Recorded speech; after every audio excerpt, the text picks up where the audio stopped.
ममता बनर्जी के लिए कितनी बड़ी चुनौती साबित होंगे अज़दुद्दीन ओवैसी। दिल्ली में केजरीवाल को चौंका चुके हैं ओवैसी। क्या इस बार ममता बनर्जी को कड़ी टक्कर दे पाएंगे विधानसभा चुनाव में? पश्चिम बंगाल में मई 2026 में विधानसभा चुनाव प्रस्तावित है। AIMIM ने बंगाल विधानसभा चुनाव में उतर सकती है।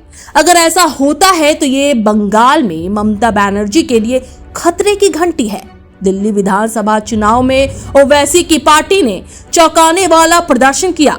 ऐसे में अगर ओवैसी मुस्लिम बाहुल्य सीटों पर चुनाव लड़ते हैं तो बीजेपी को फायदा मिल सकता है।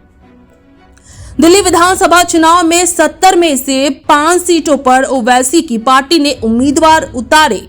इनमें से पार्टी ने 2 सीटों ओखला और मुस्तफाबाद में अपने प्रतिद्वंदी को कड़ी टक्कर दी। मुस्तफाबाद में ओवैसी की पार्टी के उम्मीदवार ताहिर हुसैन को 33,470 वोट मिले, जिसके कारण बीजेपी के मोहन सिंह बिष्ट चुनाव जीत गए। जबकि ओखला सीट पर ओवैसी की पार्टी को 39,558 वोट मिले।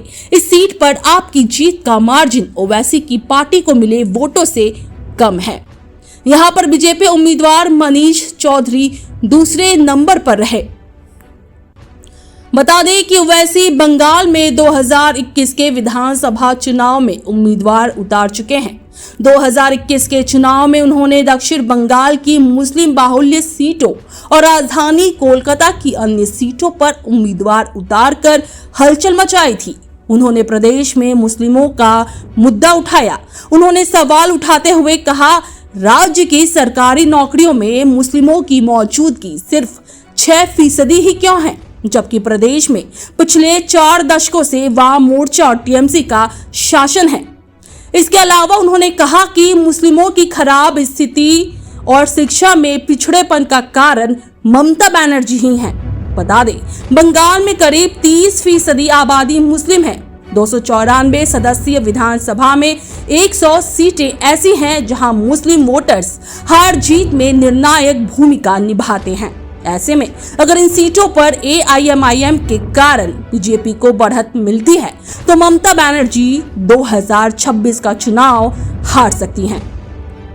अब साल 2026 में होने वाले विधानसभा चुनाव में ये देखना होगा कि अज़दुद्दीन ओवैसी क्या ममता बनर्जी को पटखनी दे पाएंगे, क्या वो मुस्लिम वोटरों को अपने पाले में कर पाएंगे।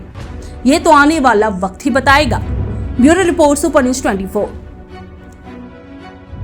बंगाल कंसल्टेंट ने एक खास सुविधा शुरू की है जो आपको अपोलो हॉस्पिटल और Asian institute of nephrology and neurology तक आसानी से पहुंचने में मदद करेगी।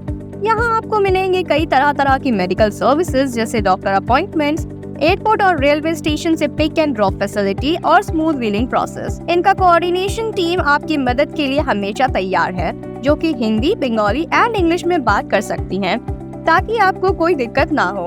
आपको रहने के लिए बेहतर जगह और गाइडेंस की भी बिना किसी रजिस्ट्रेशन फीस के मिलेगा। अगर आपको चेन्नई के अपोलो हॉस्पिटल या AINU में cardiology, neurology, nephrology, orthopaedics, liver transplant, kidney transplant या रोबोटिक सर्जरी जैसी ट्रीटमेंट्स लेनी है तो देर किस बात की। अभी कॉल करिए बंगाल कंसल्टेंट को। उनका मोबाइल नंबर है 9147359708। आप अपने ट्रीटमेंट डिटेल्स भी इस नंबर पर भेज सकते हैं। इस मौके का लुत्फ उठाएं और अपने स्वास्थ्य का ख्याल रखें।